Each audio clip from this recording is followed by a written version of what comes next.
From downtown Detroit, Local 4 News at 6 starts now. It's getting worse. The flu keeps killing children, and there's a common link most of the victims share. Some Michigan high school sporting events are in danger of cancellation because there's no one to referee.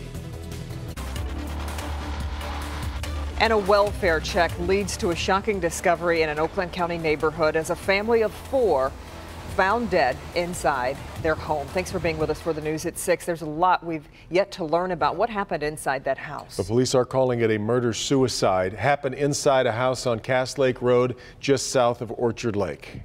That's where Larry Spruill is live. And Larry, people there aren't used to seeing this level of police activity in their neighborhood. Good evening. Good evening, Kimberly. Neighbors here tell me this is a very quiet neighborhood, so the fact that crime scene tape is up in front of this home, it's a scene that they are just not used to. It's hard to say. You just never know, what's going to face in your neighborhood. You don't know from day to day anymore. America Graves tells me she's lost for words after learning what happened to her neighbors inside this home Friday morning. She tells me she really did not know the family of 4, but her son did. My son kind of knew the girl. She came into Home Depot a lot. Police say they responded to this home around 8 o'clock this morning after a family member asked police to do a welfare check at this home. Police Chief John Fitzgerald tells me that's when they found 4 people dead inside. We're still investigating. We're pretty sure that we know what happened and who did it. Neighbors tell me this is a quiet neighborhood, so something like this just does not make sense. But I've been here since '76, so this is a first for me to experience this. This is a very safe city. We just went over our crime stats the other day, and we have had no major crimes in the city for a long time. This is an abomination and an anomaly that happened to occur here. Yeah, so a very quiet, safe neighborhood and city, as you heard the police chief tell me earlier this evening. Now, they have not released the names of the victims, the motive, or even if a weapon was used in this case just yet at this very hour. We're live in Keiko Harbor tonight. Larry Spruill, Local 4. Yeah. Larry, I know people are saying it's a quiet neighborhood, but has there ever been a problem at the house in the past that would, I don't know, at least give police some clue as to what happened and why this happened? And Kimberly, that's the very question I asked the police chief. He tells me he can't recall any incidents that led them to this home, so that's why this murder-suicide is something that they're scratching their heads on. Yeah. Okay. Larry, keep us posted. Let's update you now on breaking news we first brought you in our 5 o'clock report. Nicholas Cruz, the suspect in the Parkland, Florida school shootings, has offered to plead guilty immediately if the state does not pursue the death penalty. Meanwhile, the families of the 17 lives lost are now going through the awful task of saying goodbye as we learn troubling new details about what the FBI knew about the shooter. A stunning admission from the FBI that it failed to follow up on a tip about the Florida school shooter. The FBI saying a person close to the confessed shooter contacted the Bureau on January 5th to report concerns about him, including his gun ownership and, quote, desire to kill people. The FBI now admitting it never followed up and did not provide the information to the Miami field office. This is the nightmare where, you look back and identify that there was perhaps information in your holdings that could have saved lives. I mean, it is the nightmare scenario. In a statement, the FBI director says, "We have spoken with victims and families and deeply regret the additional pain this causes all those affected by this horrific tragedy." This new development coming as the families of some of the 17 victims killed in Wednesday's school massacre are preparing to do the unimaginable: bury their children. I just saw my daughter, cold as can be. She is gone. 14-year-old Alyssa Al-Hadef, the first victim, laid to rest. We're also learning more about the others who lost their lives, including a football coach, an athletic director, and young students with bright futures ahead of them. Jamie was such a special kid. All of the kids here are. You're going to hear more from the students, the families, and the teachers impacted by the shooting coming up on NBC Nightly News with Lester Holt at 6:30. Okay, switching gears now to the weather, and it's been pretty uneventful, I guess, for to end the school week and the work week as far as the weather's concerned. I mean, we have sandwiched so much of winter into the first part of February. Exactly. It's nice to just chill. Have a little bit of a break, yeah. But we do have some flakes in the forecast. Not tonight, though. We will be seeing those temperatures eventually going down to their coldest marks of the forecast. Just around that freezing mark, slightly below right now. 31 at Metro, generally 30 degrees looks like the magic number. And there's not much of a wind out there, but wind chills are in the low to mid 20s as we speak. So for the rest of tonight, again, it is the coldest of the forecast, but that snow chance returns this weekend. We'll look at how much and when to expect that. And believe it or not, next week, near record high temperatures. Wait till you see the numbers in the 7-day forecast. That's all ahead. Don't forget to download our local forecasters app. It's got interactive radar, severe weather alerts, and a lot more right in the palm of your hand. Download it for free in your app store by searching WDIV. Devin. Okay, Ben. Health officials in Oakland County have confirmed a case of hepatitis A at a Red Lobster in Novi. An employee at the restaurant located on Novi Road near 12 Oaks Mall tested positive for the disease. So customers who consume food from the restaurant between January 14th and February 14th, the span of that month, may have been exposed. Officials urge those customers to contact their healthcare provider to receive the hepatitis A vaccination. Also, a sad update in the nation's ongoing flu epidemic. The CDC says the flu has now killed 22 more children, bringing the total to 84 this flu season. Acting head of the CDC says 3 out of the 4 children who have died from flu had not received the flu vaccine. The latest testing finds the vaccine is about 59% effective at protecting children. It is better than the protection offered for adults. With several weeks of flu season yet to come, the CDC is still urging everyone who has not gotten the vaccine to get a flu shot. 2 17-year-old boys are in custody for an armed robbery outside the Somerset Collection in Troy. It happened Tuesday evening in the parking lot on the south side of Macy's. Police say the two approached a woman walking to her car and demanded she give them her money, her bags, cell phone, and glasses. She complied, and the suspects left on foot. They were arrested in Southfield and are expected in court next week. It's basic economics. If you're losing more than you're gaining, you're in the red. Jamie Edmonds tells us why the MHSAA needs more of the black and white. Not enough people are donning the black and white stripes. 2, but they're an integral part to each and every game. Why the MHSAA needs you.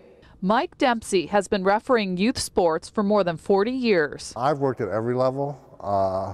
From Division I basketball, men's and women's, to high school, small college. Right now I just do high school football and basketball. He does it because he likes to be involved in the game. I guess I like the interaction with the kids. I like the exercise. I like the rules knowledge. But guys like Mike are becoming few and far between in this state. According to the MHSAA, in 2016-17, they had 9,717 officials, the lowest in a decade. The high was 12,630 in 2007-2008. And in any given year, the MHSAA has to replace 1,500 to 2,000 refs. So why the drastic decrease? Some say an improving economy. Others say sportsmanship or lack thereof. The officials out there are trying to get back to the game, and that there are neighbors, there are family members, there are your coworkers that people work with, and that kind of give them a break. They're just out there doing the best job they can. We're not perfect. Bill Parker is hosting the Southeast Michigan Umpire Camp this weekend in Livonia. He encourages people to come out and try it, even if baseball isn't your sport.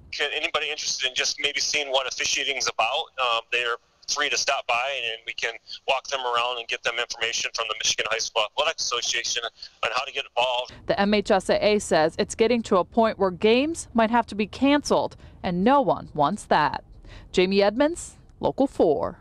Yeah, there was a couple of Jamie Edmonds there, actually, wasn't it? Umpire Camp is at Livonia Stevenson High School this weekend. You can head to clickondetroit.com for more information. Abuse victims. We report on them, cover their stories in court, but many times we don't know what happened next for these survivors. Tonight, Karen Drew has a look inside an eye-opening program helping victims of abuse turn their lives around. Karen? Well, Kim, Mend on the Move sells handcrafted jewelry created by women who have survived abuse and addiction and found the courage to begin again. Recently, I was allowed inside one of their work sessions in an undisclosed home in Detroit. These women are still hiding from their abusers, but wanted to share their stories. It's coming off. It's a Thursday morning, and all of these women are hard at work in a secret location in Detroit. They're making handcrafted jewelry from reclaimed auto parts. We have women here that have been through, sexual exploitation, child abuse, domestic violence. That's Joanne Ewald, the creator of Mend on the Move. We're really not focused so much on where our women have been. We're more focused on where they're going. Joanne brings the auto parts to the women, and they all work together twice a week. Part business, part therapy, all confidence building. It's mending broken families and relationships. 45-year-old Dawn Wood is a mother of 5, a crack addict for 24 years, clean now. And you push down and out. Dawn's been working for Mend on the Move for over a year. I feel like I can work for what I'm earning instead of just having it handed to me. Like, it makes me feel good. That's right, all these women are paid for their work.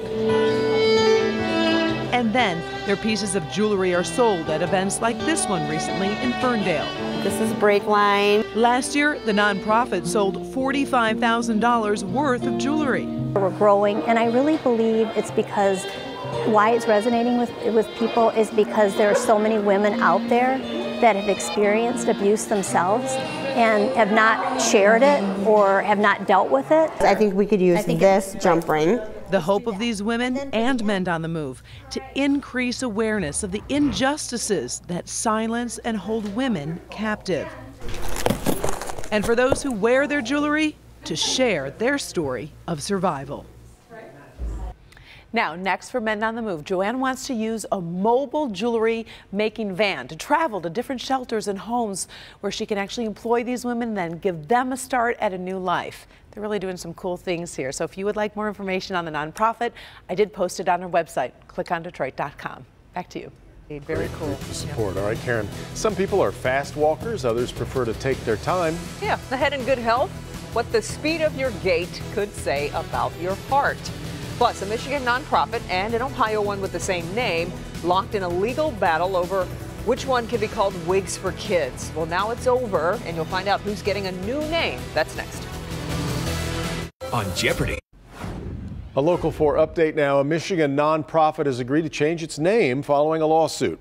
Last May, a suit was filed against Wigs for Kids of Michigan for trademark infringement by the national organization Wigs for Kids based in Ohio. Well, in a settlement conference, the two nonprofits came to a resolution, and under the agreement, Wigs for Kids of Michigan will now be known as Maggie's Wigs for Kids of Michigan to make it easier for families and donors to distinguish between the two. In good health, how fast do you walk? Well, the answer could say something about your risk for developing heart problems. Researchers found those with a slower pace were twice as likely to die from heart disease as those who were brisk walkers, and people with a weak hand grip also faced a higher risk.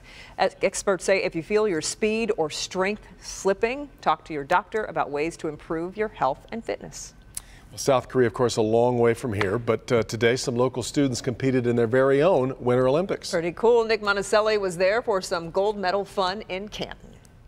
One of the really neat things about the Olympics is the unifying spirit, people coming together and working together towards one common goal. Kids don't always understand that. That is, of course, until they all start working together. Dean's looking like an Olympian. When I first found out about the Canton Charter Olympics, I thought it'd be one of those subtle opportunities to fuse fun with learning. If you've been watching Olympics on TV, give me a thumbs up. It turns out there was nothing subtle about today's Olympics. You're going to get to do a bobsled race. I couldn't even subtly put a microphone on the coloring table. And this was just the opening ceremonies. The staff at Canton Charter Academy thinks the Olympics are such a big deal and such a part of culture that their K-8 kids should experience it too. Blind snowman relay. We have leapfrog for the little kids. We have curling, bobsled races in the gym. And it wouldn't be the Winter Olympics without, keep going, you know, winter. Go as fast as you can. Come towards me, guys. I think it's awesome. They're watching it on TV, and now they get to have their version of doing it. and it just makes them feel a bigger part of the world. A bigger part of their world with that not so subtle lesson in teamwork. We talked at opening ceremony this morning about good sportsmanship, what it means to be a good neighbor, and we also talked about our moral focus virtues. So all of that comes into play. Now when they go home, they may watch stuff and think, we kind of did something like that. Now I get it. Okay, go that way. Go that way. Oh, come around the cones. Come around the cones. In Canton, Nick Monticelli, Local 4. It's a great way to get them interested in the Olympics. They'll go home and want to watch it. The two-man bobsled looks It's so cute. What was that? Rolling people around. Leapfrog. They had a few other events that are not in the Olympics. But. Well, we are melting away though from our snow cover. Yeah, not exactly the best timing to do Winter Olympics. That's it. But Mother Nature may try to make up for that as we get into the weekend. But we are seeing the clouds move out this evening. You can see some of that late sunshine down towards the horizon gleaming off the buildings. It hasn't really helped us temperature-wise. Right at freezing is really where most of us ended up this afternoon. 31, the current temperature. Our wind chill right now at 22 with that west wind at 10. So as temperatures tumble into the teens in spots tonight, wind chills are going to be a story. There could be some spots that feel like it's in single digits going into tomorrow. The clearing is not going to last all that long, though. You can see on the satellite, we've got that over most of the state, and then you start to see a little bit more in the way of cloud cover trying to stream in from the Mississippi Valley. That's going to be here overnight, and unfortunately it's going to be with us most of the day tomorrow, so don't bank on seeing a whole lot in the way of sunshine. If so, it's probably going to be early in the day, but those clouds did break late in the afternoon. In fact, we were looking at this over Chesterfield Township, and then you notice the Meyer sign. They've got some really good gas out there, $9.88 a gallon. Check that out. Maybe that's just jet fuel, pure kerosene to put in your into your race car. I don't know if anybody's buying it at $9.88, but we thought we'd show you that anyway. Thank you for that shot on storm pins. Here's a look at tonight as we go forward. Those clouds again start to break up. The clearing doesn't last very long. And then as the winds shift around, here come the clouds from the south. So by 7, 8 o'clock tomorrow, it looks like it's going to be fairly cloudy across the area. Maybe enough of a clearing, especially in that north zone, to really drop temperatures. And we'll look at that in your 4 zone here in a minute. As far as snow, we've been talking about this Saturday at 7 p.m. There's going to be a good deal of widespread snow on the west side of the state. It does sort of fall apart as it makes its way over to our corner of the mitten here. Better chances of getting some of those snow showers here in our north zone. And if it leaves anything behind, we're talking a dusting, definitely less than an inch, and mostly in the north zone as that moves through in the nighttime hours. By Sunday morning, snow's gone, sunshine comes back, temperatures up. In fact, they'll be into the 40s by the time we finish Sunday afternoon. But this is going to be our coldest point of the forecast. Lows tonight, metro zone dropping down to around 20 degrees. There will be some teens. Those are air temperatures. That's not counting the winds. Even though they're going to be light, still could be seeing some wind chills in single digits, especially in our west and north zone. Warmest temperatures down here in the south. That's where those clouds have a little bit of a head start, so trapping some of today's relative warmth towards the surface. 27 down there near the state line. West zone, there you see the teens up in Genesee County. Howell will be at 17, Brighton at 18. And north of M59, we're looking at teens too. And again, this could be a couple spots where we see those single-digit wind chills by tomorrow morning. Otherwise, 36 in the afternoon. South zone, south winds, I should say, at 8 to 12 miles an hour. But man, these temperatures next week, you can't beat that with a stick. Oh man, Tuesday just sort of jumps out there. That's a 60. We did not. That's not a misprint. That's 6. I haven't seen that in a while. All right, Bernie's coming up with